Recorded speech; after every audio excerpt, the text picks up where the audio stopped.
So speaking of TikTok and switching lanes, but we're going to still stay with black men and death. Well, that sounded really bad. But Herman Cain passed away today. Herman Cain. Black Republican Herman Cain passed away today. And it's sad to hear anyone pass away. But the circumstances under how he passed away make it infinitely more. I mean, sad is just the best word I can come up with. It is. So we'll go ahead and explain that Herman Cain was at that TikToker ruined Tulsa rally for Donald Trump because he leads Black Republicans in supporting Donald Trump. Yeah. And he was there without a mask. Without a mask. And the people there were warned that it could be a super spreader of COVID. And he was there without a mask.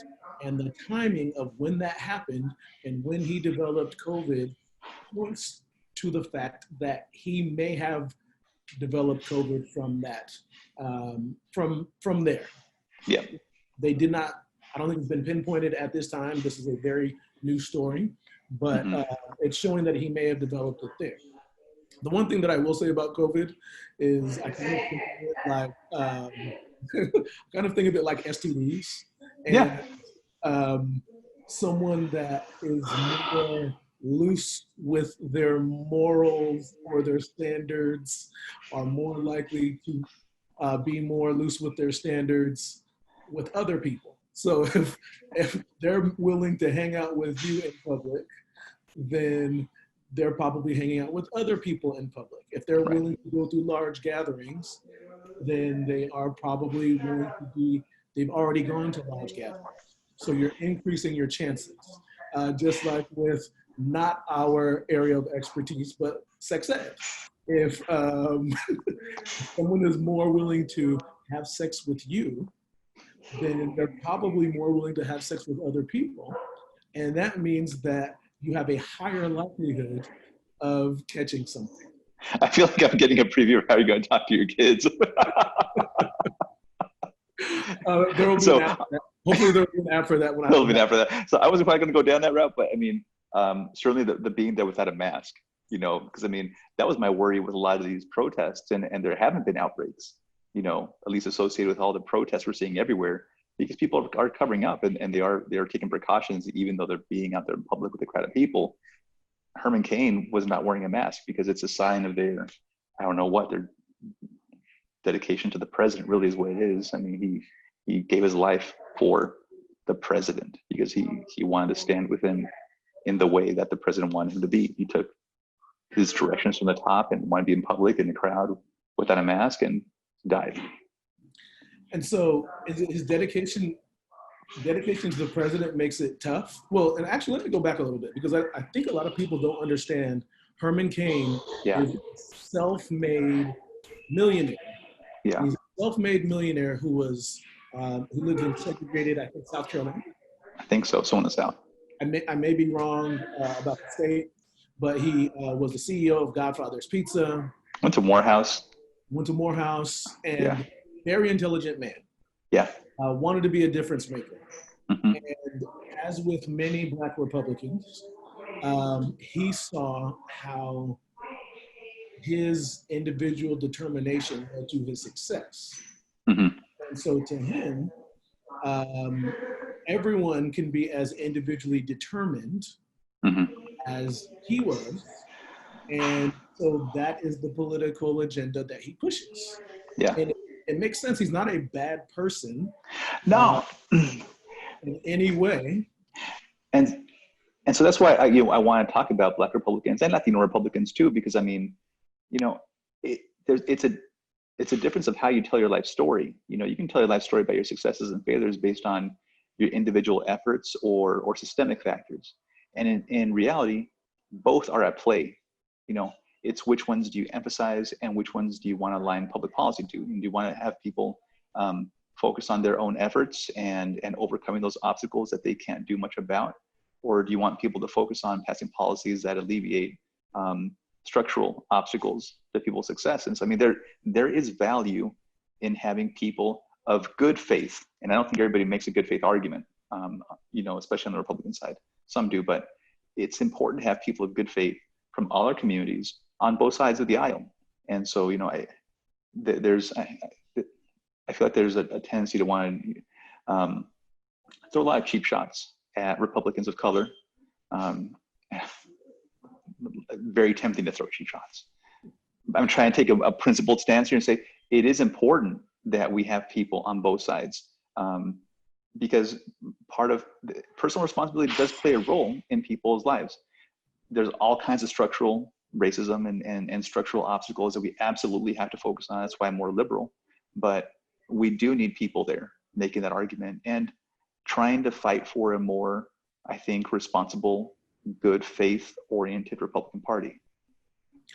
Well, and what is the way that the party has changed so recently is what makes it harder for me to understand minorities of color. I'm sorry, Republicans of color, simply because, a lot of the principles that Republicans have lead to individual success.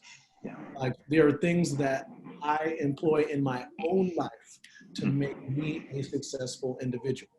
Yeah. Like, I know how to act if I'm pulled over by the police. Yeah.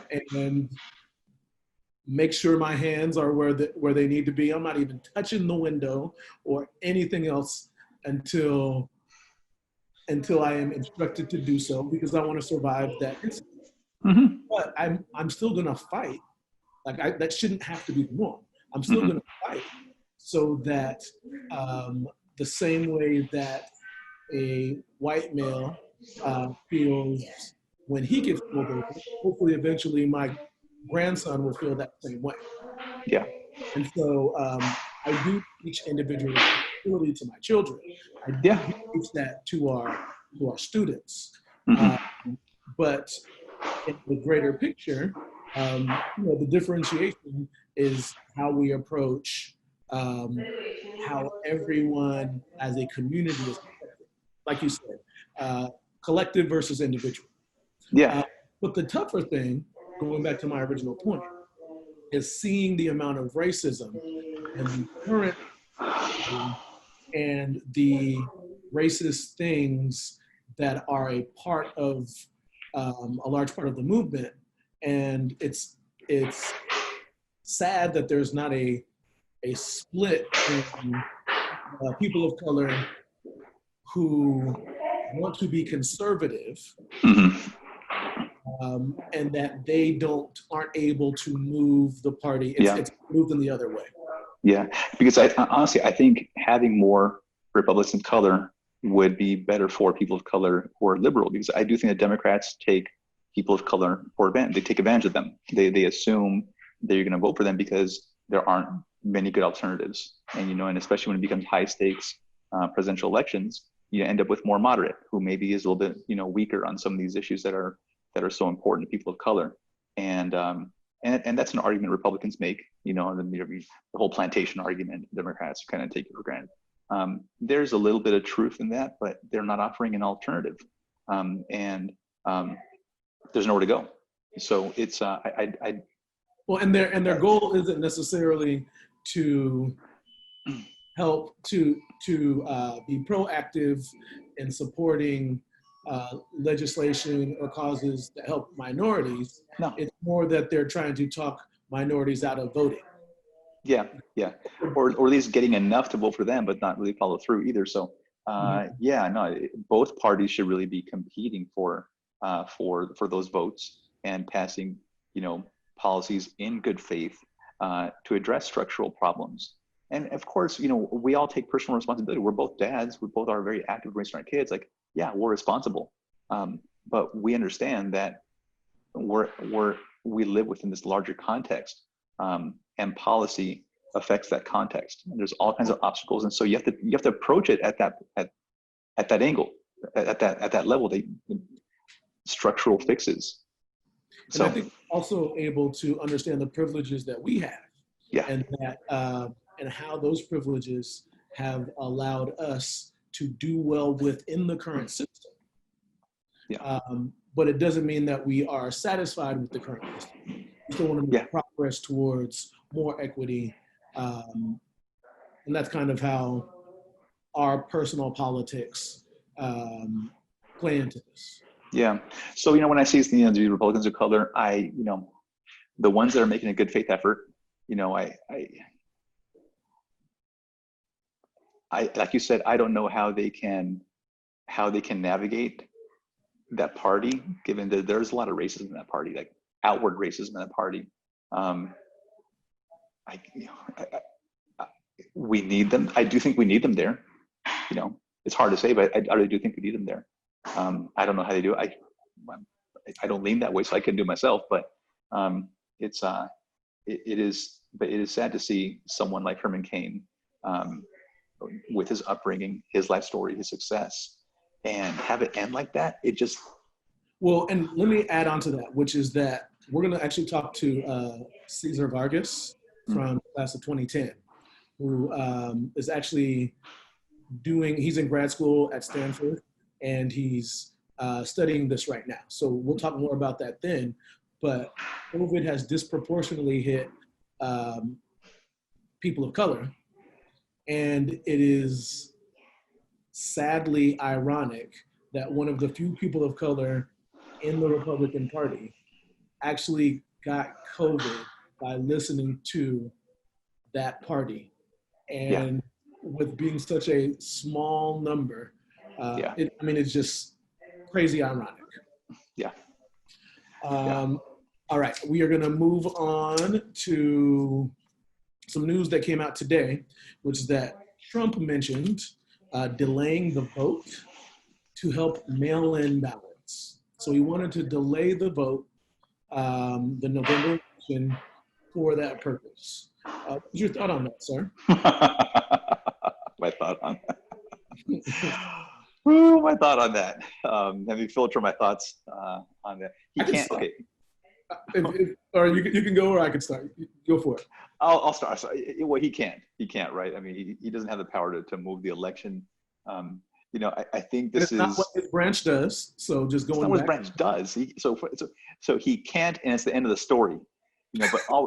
So there's always more though, because I mean, it's distraction. For me, it reminds me of a couple of days ago. He said he was going to throw that at the first pitch, for the Yankees. And turns out Yankees didn't know about this. They didn't invite him. And he only said this because Dr. Fauci was invited to throw out the opening pitch, I think for the Nationals. And he was jealous and he wanted to change the story and put the spotlight back on him. And so I do think that this probably has something to do with John Lewis and Obama. Does win a eulogy. He wants to change the story, put the focus back on him. I agree with your thinking, but I think it's a different story. Today it was reported that the economy retracted by about 1/3. So 32.9% in the last quarter. So the last 3 months, the economy went backwards. So the number one thing that got him into the position he's in, the one qualification that people that don't even like him say, well, but I still think he'll be good for the economy. Right. Retracted 32.9%. Now, other countries, the economy is retracting or retracted, but a lot of those countries are now actually open. Yeah. And so they're going to bounce back. Yeah. We are at our worst numbers ever. And so continued retraction, reducing smaller, less money-making economy is potentially out there. Yeah, you're probably right. Like, again, I mean, it's changing the story on all fronts. I mean, I don't understand how he thinks this would work for him. Even Republicans they're not gonna follow him. They've already said that they don't agree. It would take an act of Congress, and that's not going to happen. Republicans and Democrats in Congress aren't going to do it. So, yeah. So it's shocking that he would even say it, though. But it's not. I know. Said much more shocking things than that. Yeah, I know. I know. Said more shocking things than that this month. He's done more shocking things. I mean, the whole thing with American troops and the bounties, that turns out that Russia has been paying people in Afghanistan to kill our troops, and he has said nothing about it.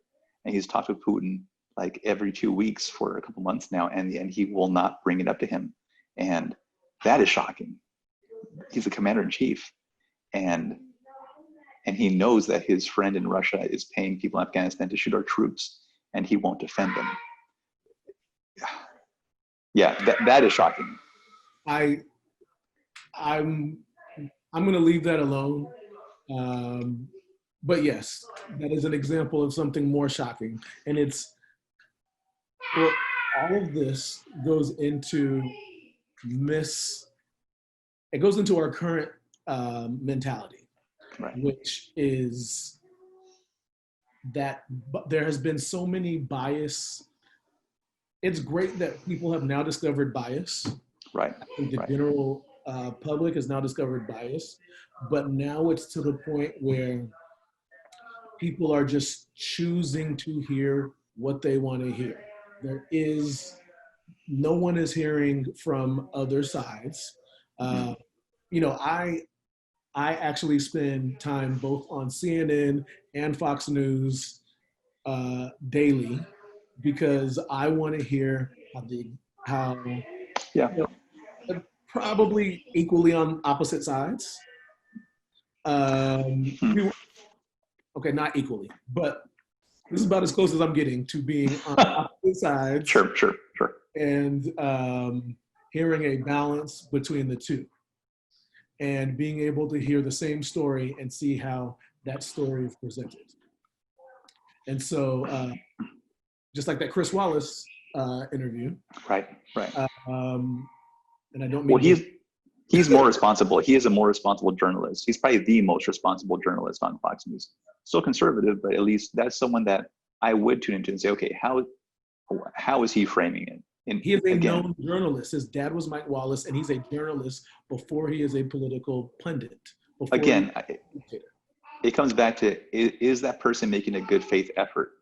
And if they are, yeah, they can have a bias, and I can work with that, and I can analyze it and draw my own conclusions. It's when people pick some right-wing source that are not making a good faith effort, and a left-wing source, and they say, well, they're all biased, therefore I'm in the middle. Well, no, you're playing into their hands, because that just plays into the right wing moving further to the right, and then you either have to move with them to maintain some sort of moderate center, or you have to push back. And then if you just discount all sides because everyone's biased, then you're getting nowhere. So, well, and let me add one more thing to that, because we need to wrap up and then move yeah, which is that it is really strange that now science, as we look at COVID, science is seen as being biased to exactly liberals. Yeah, and so it makes a regular stance a left stance now. Yes, just following science is being a leftist now. Right.